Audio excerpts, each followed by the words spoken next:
Pay parity is the other thing which really needs to change. I mean, not just for actors but also for technicians. My limited understanding, budgets of films are not decided upon depending on the story. How it works is who is acting in the film. If you have a big male star, then the understanding or the expectation is that that male star will command, like many people will come to see a male star, and therefore you can have a bigger budget. One has very little control in this because it's a systemic thing which is happening. You know, be great if the male actors and the people who give the finances. I mean, they really need to question these things. Acting was never a childhood dream. I kind of just fell into it. Well, this is what actor Konkona Sen Sharma once said about her career. And today, she's one of the most unique and strongest voices in Indian cinema. And I see her smiling there, but it is true. Hi, Konkona, welcome to the Quint. Thank you. I'm so happy to be here, Swati. We're so glad we're doing this. Konkona, you know what I said in my introduction about it never being a childhood dream, and you said that I kind of fell into it. Because of that, do you think you had more freedom to choose what you wanted to? Yeah. You know, I think I didn't ever come into this profession with rose-tinted glasses.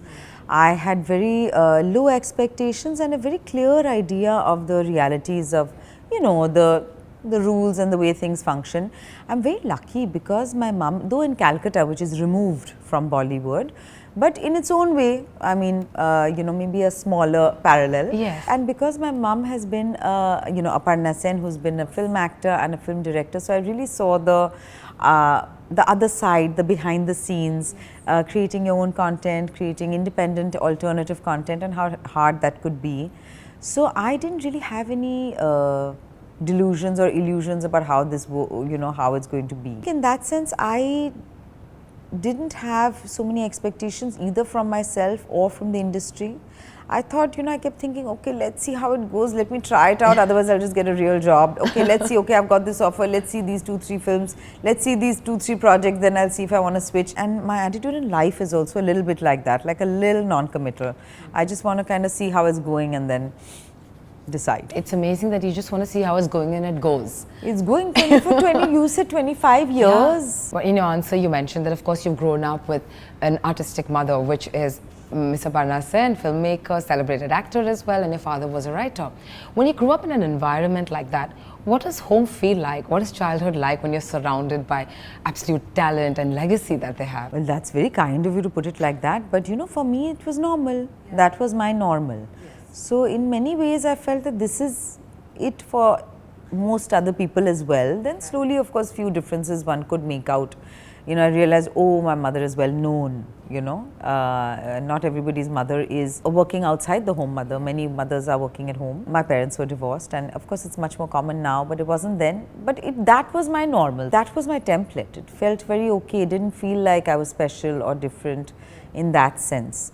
I think those are things which one assimilates kind of gradually through your adolescence, through peers, through friends and their families. When you become aware of what isn't and what is. I kind of resonate with that because I also come from a similar home setup. So I know what you mean. Initially you're like, oh, this is normal. But when you go out and when people talk is when you realize, oh, it is.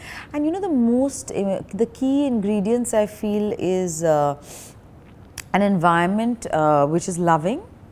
I'd like to say stress-free. I don't think families are stress-free. Obviously, and one has to get used to dealing with the regular stresses of life. But to have a toxic environment at home which is full of strife, I don't think is good for anyone, especially children who are growing up. Because then they can't focus on their needs and their priorities. They always have to think about the adults and keep maintaining the peace at home and things like that. So in that sense, I was very lucky because my family has been very affectionate, very non-judgmental, very accepting, tolerant, interested in my views, treated as an adult. Yeah, that's lovely. They're very lucky. I thought most families are like that, and many families are. Yeah, there are. Today, I think today it's kind of really opening up good conversations at home. People are more confident to give their opinion as opposed to this is what you need to do. Yeah. I think it also has a lot to do with this generation of parenting. I think we as parents are also unparenting, kind of unlearning what we saw parents do, and we're opening up models for our kids to have a voice. It's very difficult to do this kind of conscious parenting, which I also try to do. I also try. You're also a parent? I'm a single parent Oh, also. how lovely. Yeah. Okay, yeah. okay. I don't know where I was going with that. I was so pleasantly surprised that you're also a parent that I forgot everything else. We spoke about, growing up in the world, you knew what films were about. You never came, with a delusion.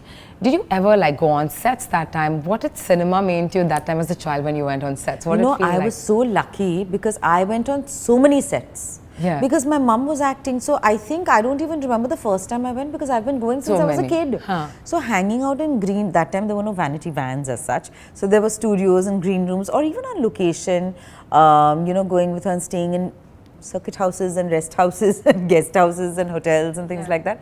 So, and film festivals and things like that. So I've been on so many film sets, and at that time it was totally normal. Today I realize what an education it is because the comfort of a film set, film sets can be such large and confusing places, often quite stressful because there's a lot of people trying to accomplish a lot in a limited amount of time. And finding your own place and finding, your comfort in that and getting familiar with that environment, that itself is a huge thing.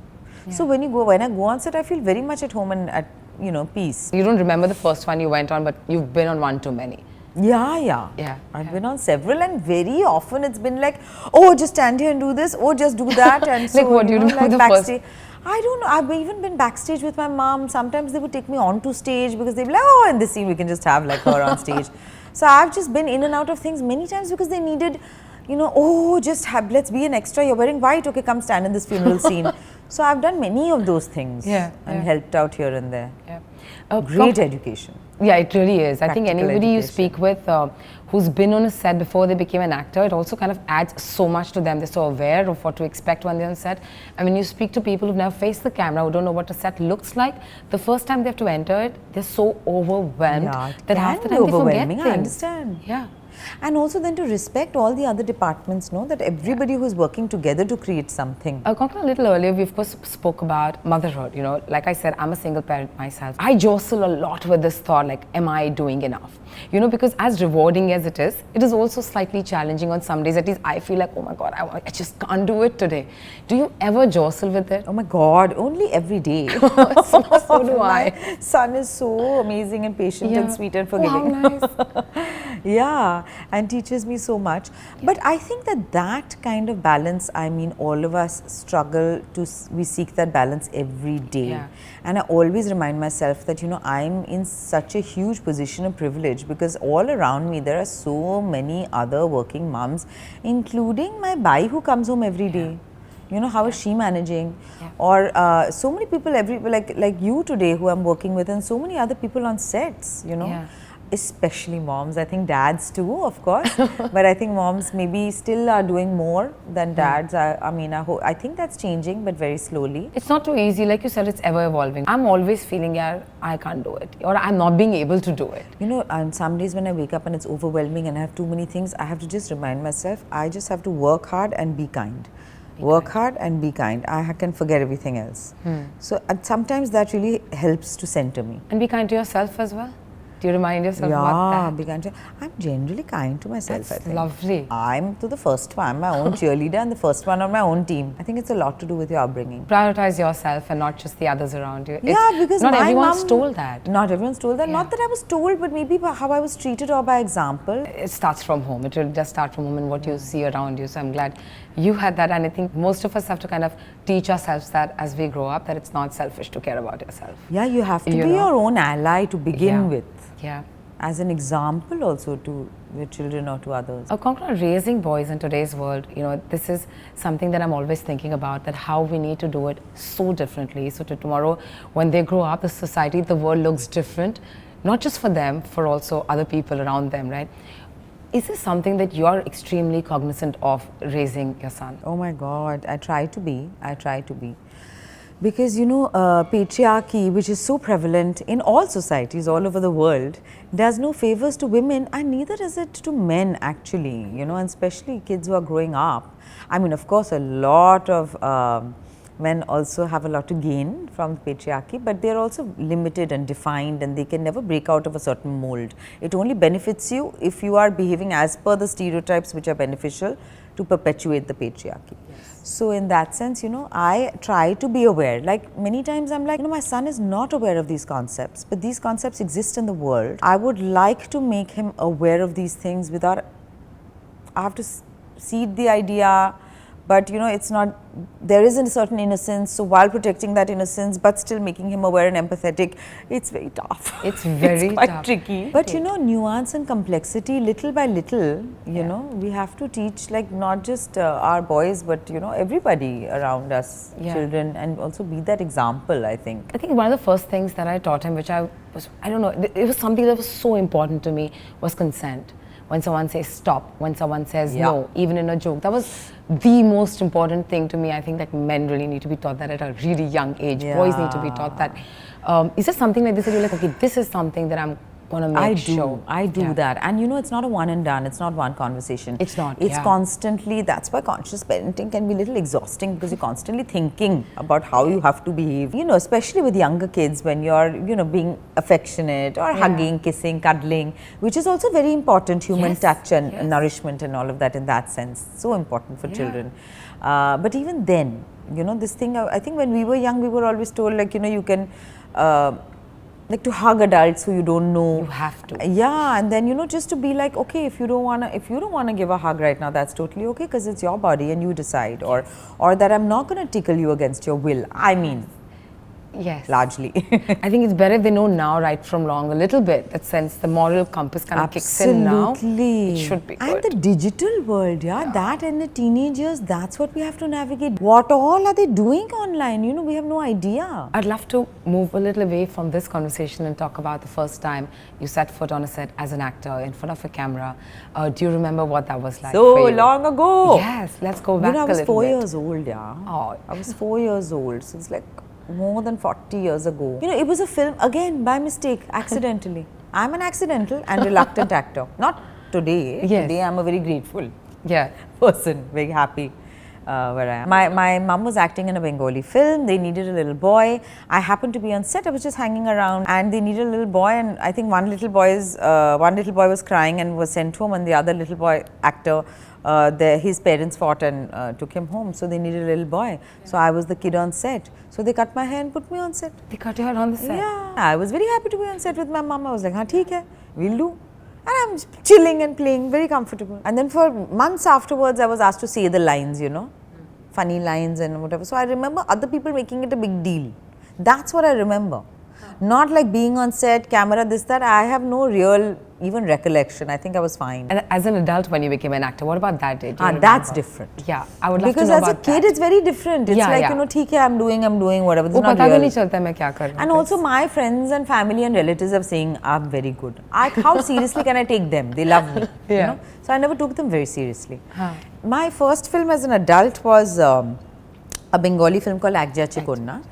So that I did between my second and my third year of college. Okay. Even though the film director was so sweet, Shubhuta Sen, and lovely people all around me. My mom helped me so much. Shohag Sen, the wonderful theatre talent in Calcutta, they did workshops, helped me so much. But I was very unhappy because I was at that age where I was not so comfortable with myself. I used to feel very unhappy and very self-conscious, and you know, I used to feel unattractive and, you know, awkward. And I think I used to... That age is also such, I'm guessing everyone's been there. I think I was like 20 or something, you know, and I was just... You know, and it was not a very artsy kind of film, you know. I mean, which is fine, which is great. But I was like, you know, studying. I was doing my English honors at St. Stephen's College, and I was such a snob. And I was just like, oh, this doesn't make sense, and why am I doing this? And you know, I didn't like my character, and I was so judgmental of the part I was playing. Why is this girl behaving like this? Why is she so silly? Why does she want the attention from this man? So you were questioning things right from the beginning.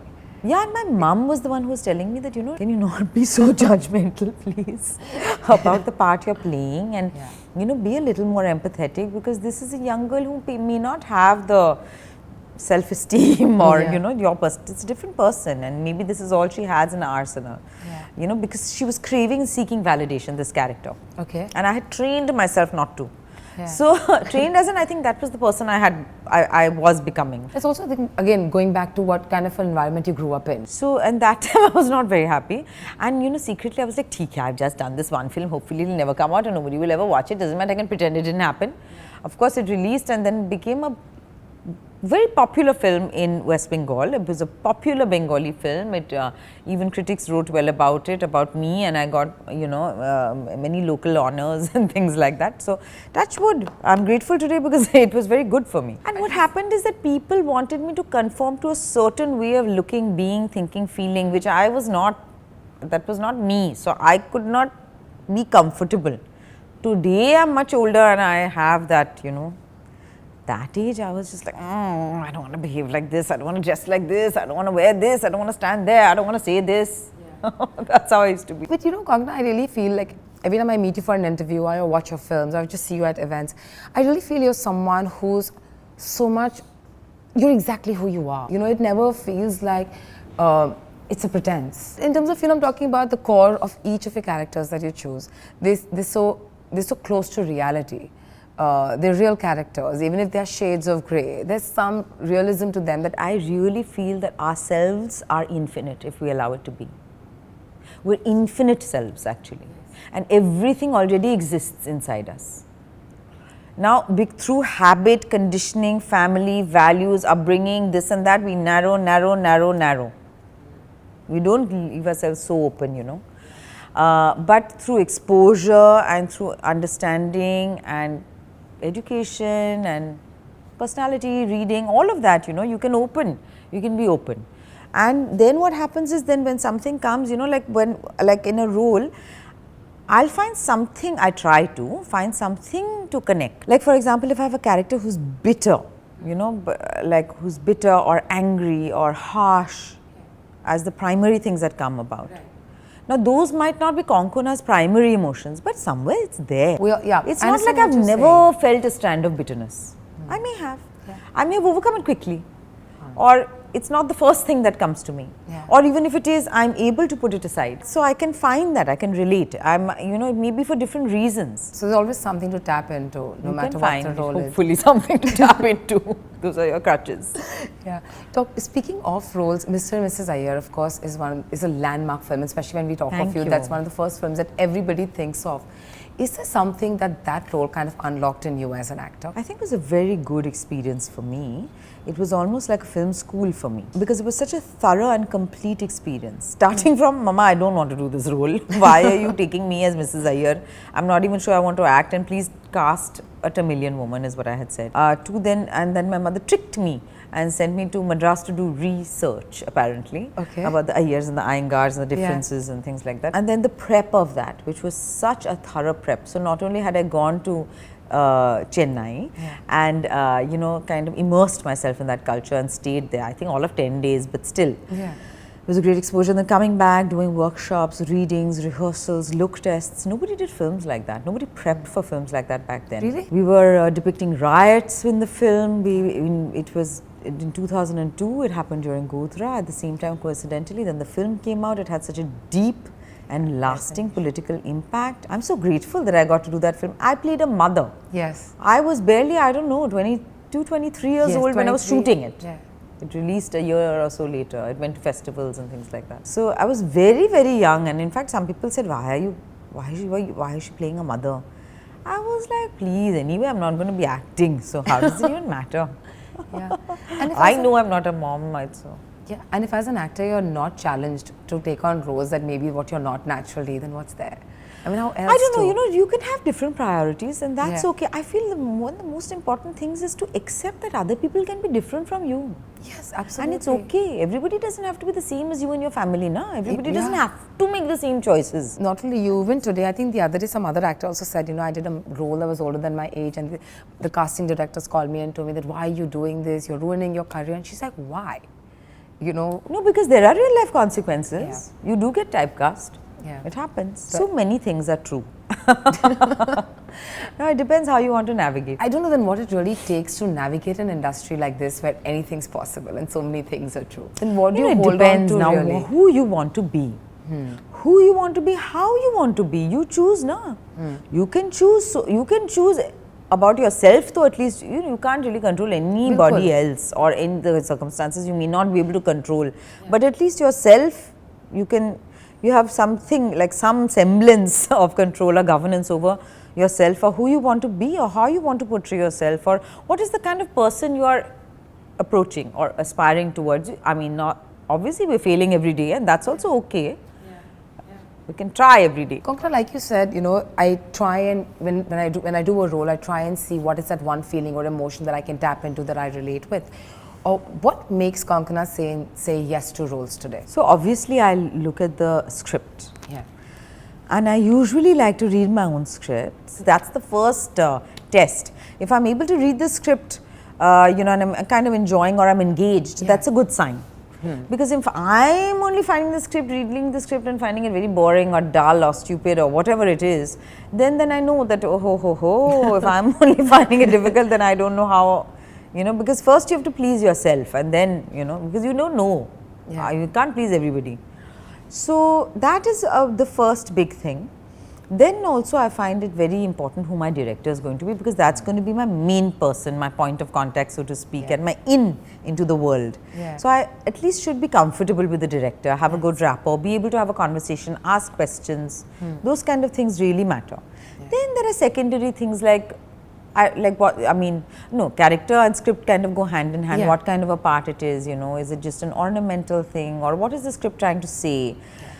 If it's something which I personally find very regressive or very or offensive, then I'd rather not, but if its intent is decent, I mean, not that I want to do preachy films full of social messages, but at least something I have to find for myself. I have to find something. Sometimes it's just a gut or an intuition, those kind. Then to see if it's a viable project, who's producing it, do they have funds, will they be able to release it? So many films are not getting released nowadays. It's really becoming for good and bad reasons. Now you're doing the Naina murders, which looks very, very exciting. Search the Naina murder case. It looks so exciting. I want to know, it's also an adaptation of The Killing, right? Actually, it's, you remember the Danish show, Forbridelsen. Actually, it was a Danish show, I forget which year, but it was one of the earliest, the complex female detective character, after which this is the show which spawned 100 shows like this. Oh, okay. So The Killing actually is the American remake, just like this is the Indian remake. Ours is based on Forbridelsen, which is the Danish series. And of course, it has to be contextualized, I mean, adapted to an Indian context. Yes, yes. So what's different in this one when you're adapting it from the original? You must have definitely watched the previous one. Are there, like, what are the similarities that one can kind of see in larger, broader similarities are the same. But in terms of, how, but little things will change. Their, for example, their youth culture, our youth culture, तो थोड़ा तो अलग होगा ही, है ना? Or their political setup, our political setup, that's different. Or, the family values, the family setup over there, what is okay, what, like, for example, I think in the Danish show, from what I remember, it's a second marriage, it's a stepson, or I don't exactly remember the details, ऐसा कुछ है, तो यहाँ पे थोड़ा अलग है, which is more in setting with the, I mean, not that you don't have second marriages in India, we do and we must. But I'm saying just to keep in mind the larger Indian cultural context, so to speak. So it's been adapted accordingly. The case that is there is slightly fictionalized, the case that you are solving in the show. But I also feel like, it sometimes feels so close to home and so real because it's happening around us, right? When you're essaying a role like that, how emotionally challenging then does it become for you to kind of say, this is also so real and you're doing this? I mean, I watch it and I'm feeling, oh God, this is happening around us. It's not just a story. Actually, and I've done a few intense films. I've had a few intense shoots. What happens is the shoot itself is not always so intense, actually. Because, you're just doing bits here and there.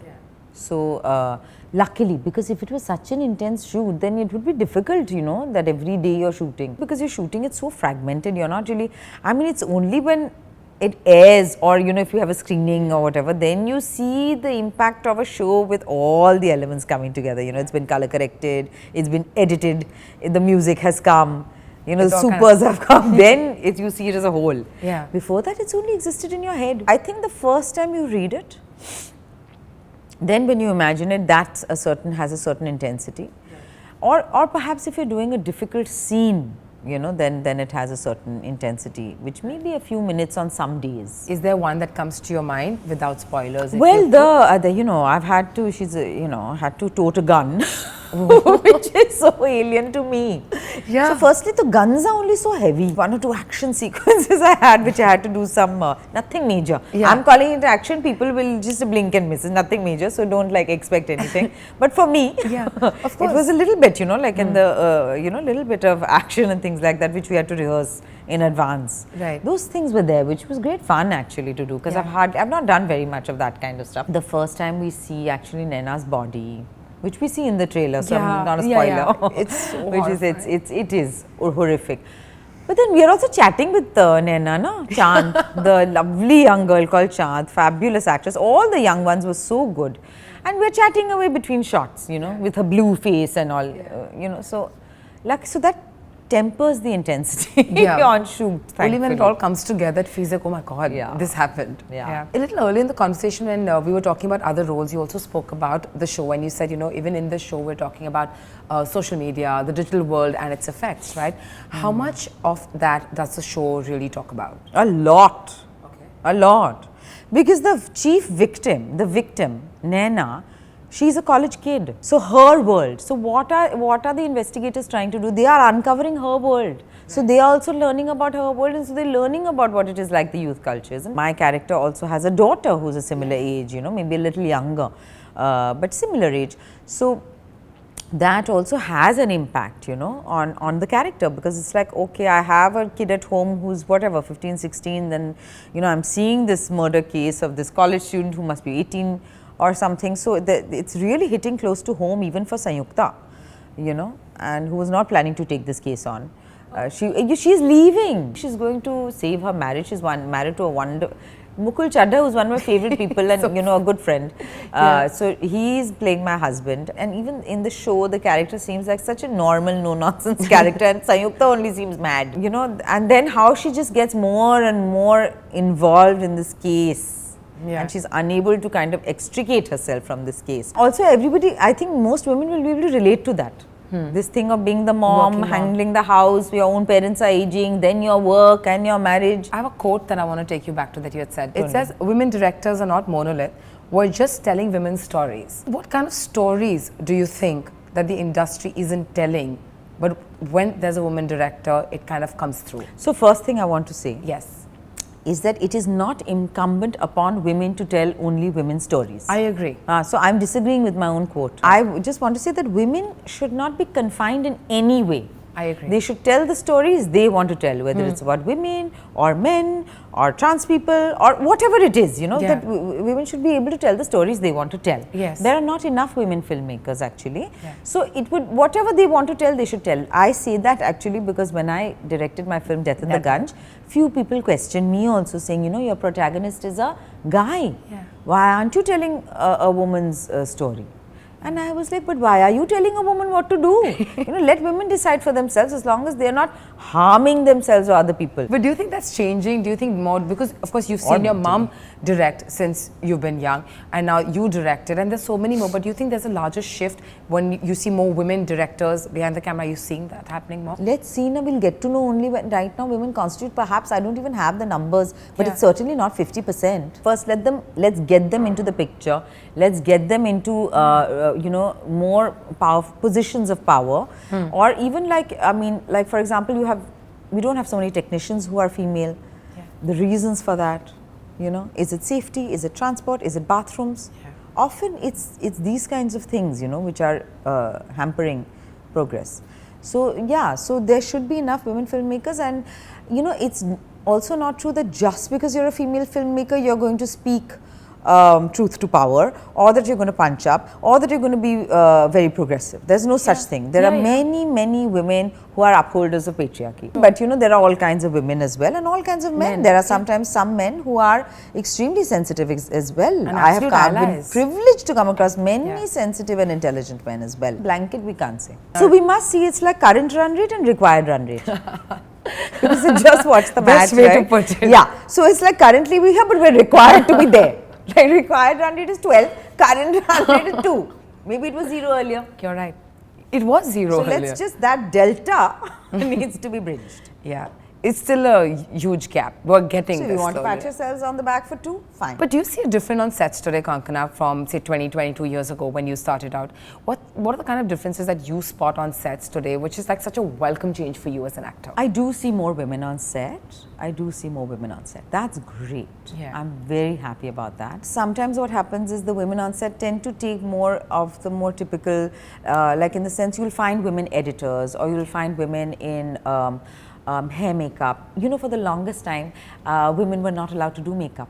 Till I think a few years ago, maybe, I don't know, 5, 10 years back, I don't know exactly the I date. think about over 5, but you're right. Yeah, so then it was changed.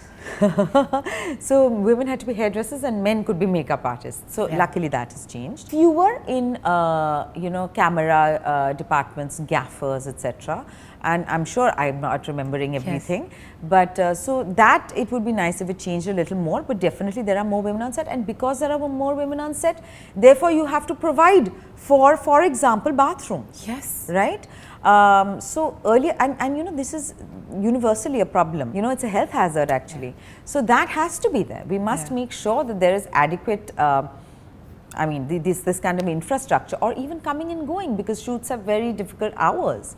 Sometimes they can have ungodly hours where you're going, you know, traveling at 2 in the morning and 3 in the morning. And even if, you know, a young woman is capable and willing, her family may not allow it or may feel apprehension, understandably. Absolutely. So these kind of things need to be looked into a little more. Is this something that you're hoping changes really soon, apart from the fact that we need like more women on sets, etc.? Anything else that you're really hoping when it comes to acting as a profession? I think pay parity is the other thing which really needs to change. I mean, not just for actors, but also for technicians. Obviously, it should be there for actors as well. For actors, what happens is, I guess they're looking at box office and all that, you know, this. I don't really even understand very well, so I'm not the best person. Have you ever kind of, say, approached the topic with the director and say, listen, I deserve to be paid more. You know, why should my male counterpart get an X amount and not me? Have you ever given it a shot? Budgets of films, from my limited understanding, budgets of films are not decided upon depending on the story. But that doesn't make sense to me personally. I'll tell you why. Because if your story is something where, for example, you need aircrafts and airports or ships, it will require a certain budget. Sure. If your story is something which is set very domestic or in a living room or just in houses, you will need a more limited budget. Yeah. Right? Yeah. Because your costs are lesser. However, how it works, and not really criticizing, just making us aware that how it works is who is acting in the film. So in the sense, if you have a big male star, then the understanding or the expectation is that that male star will command, like many people will come to see a male star, and therefore you can have a bigger budget. So this is how it works, you know, from what I've observed. Maybe I'm mistaken. No, that's really sad though. It's really sad. I mean, equal pay for equal work, right? One is to say, yeah, it's sad, and but also to go to the source of it and see how to rectify, and what your intention is. Yeah. If your intention is to primarily make money, which is understandable if you're the person who's putting in the money, then obviously you need to recover the money. Right. Yeah.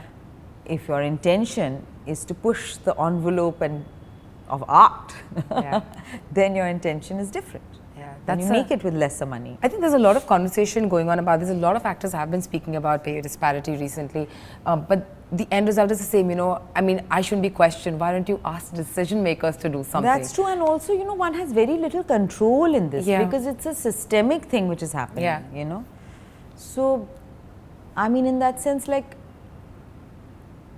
I don't know how much I personally can do. I mean, it would be great if, you know, the male actors and the people who give the finances, I mean, they really need to, you know, question these things. Recently, apart from the pay and equal pay, the other conversation that has been happening, I think, for the last 5 to 6 months has been about working shifts, you know, 8 hours and 12 hours. And I remember I asked, I think, Nina ma'am in an interview, and I said, you know, what do you think about this conversation? Do you think it'll kind of help, you know, people kind of have that work-life balance? It'll help an artist, or do you think it's not something that should become like, hey, everyone should be allowed to work in 8 hours? And I thought her answer was very interesting. She said, you know, today if I turn around and say that I can't do 8 hours, I will only do 8 hours, and my contemporaries say 10, they'll take her. Abhi mujhe kaam chahiye, to main kya karu? And I thought that made sense, because it can't be a blanket rule. What's your opinion on this, that, you know, to kind of accommodate this working shift? Do you think it's something that can be done? or is it a little Yeah, challenging yeah. because of the things that come with making a film? See, to begin with, I would like to say that I believe France or one of these European countries, I don't know if it's a Scandinavian country or it's France, they've done a 4-hour working week and apparently Yes, productivity has Scandinavian, I increased. think. Not just for working mothers, but I think for technicians, for example, who are the first to arrive and the last to leave. And you know, if you go over by 1 hour or 2 hours, I don't even think they're often given an overtime. Our technician friends will be able to educate us better. And then sometimes, you know, there are production houses will also ensure that, you know, if you just keep this kind of a shift, then you don't have to give dinner. So, I mean, we're dealing with that. So, Really? Yeah. But, you know, when we shot recently in Poland, for example, I was so happy to see that their unions firstly are a great thing. And everybody everything should be unionized. There, for example, every 6 hours you have to give them a 1 hour break. And food. Even in Turkey, I think it happens. Yeah, They many don't foreign shoot, countries it happens, and it's a lovely thing to adopt even here, I think. Yeah. So naturally, and see, women are penalized across industry. Yeah. Across, and not just the film industry. I Across agree. industries, they're penalized for bearing children. You spoke about unions and how it's so important, and technicians are actually the ones who really suffer a lot. I've done quite a few pieces on this, spoken to technicians, spoken to women gaffers, cinematographers, etc. And they said the exact same thing. I said, forget us, like my spot boy, the light man, probably comes in and stays on set for 16 hours. And he's on set for 16 hours, but he's traveling for say 2 hours. But he's not getting paid as much, not even close to it.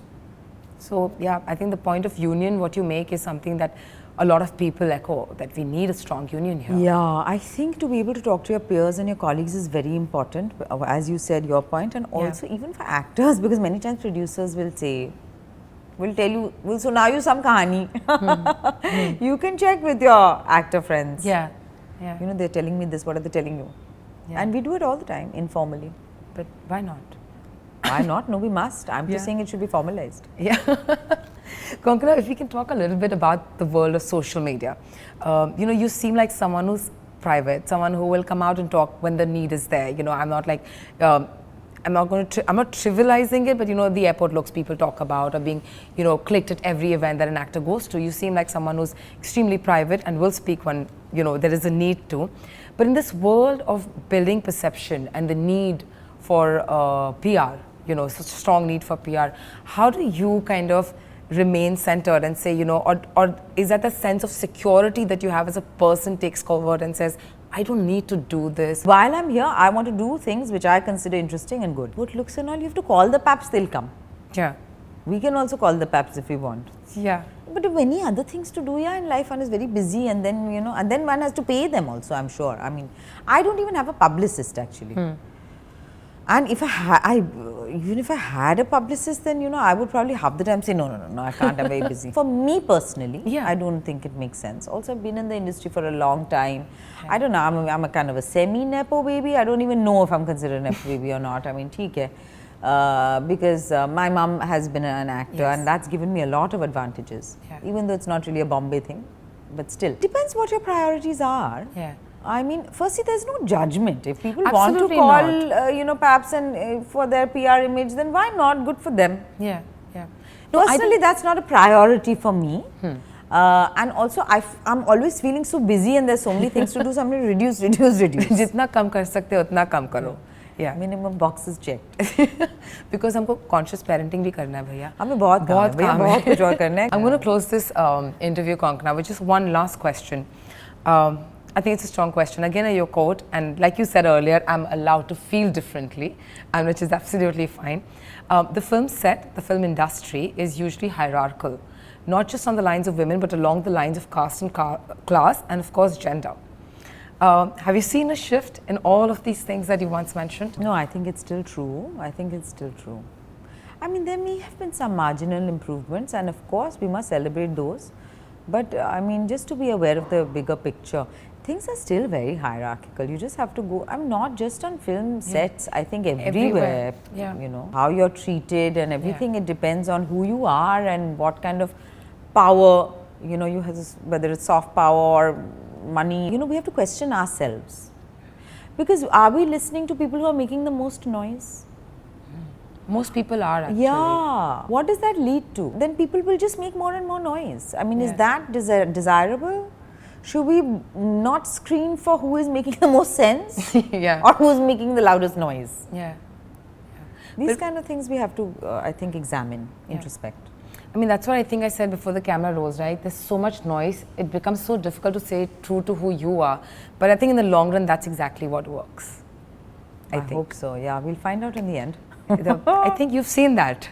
I think you've always chosen what you want. You've always gone for what you felt is correct as opposed to... You have to do what you're comfortable with. You have to live with yourself.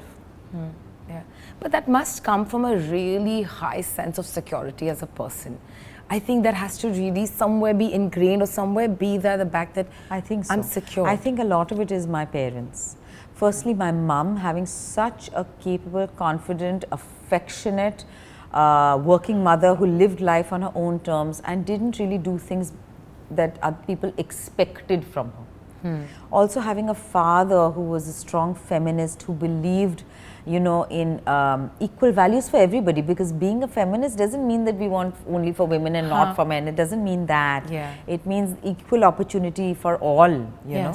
So having a father who believed in who was a rational, scientific-minded person, who, you know, these kind of things are important, and what the values are. What are the family values? What kind of integrity do you have? Because you know, there are people who can be, you know, say all the right things and superficially do what, you know, and then actually their actions do betray them. Thank you so much for talking to me, Konkona. Good luck for the show. I really enjoyed this. I love talking to you, really. I'm so glad we did this. I hope we talk again soon. Yes, please. Thank you so much, and I really do hope you continue to make cinema that we love.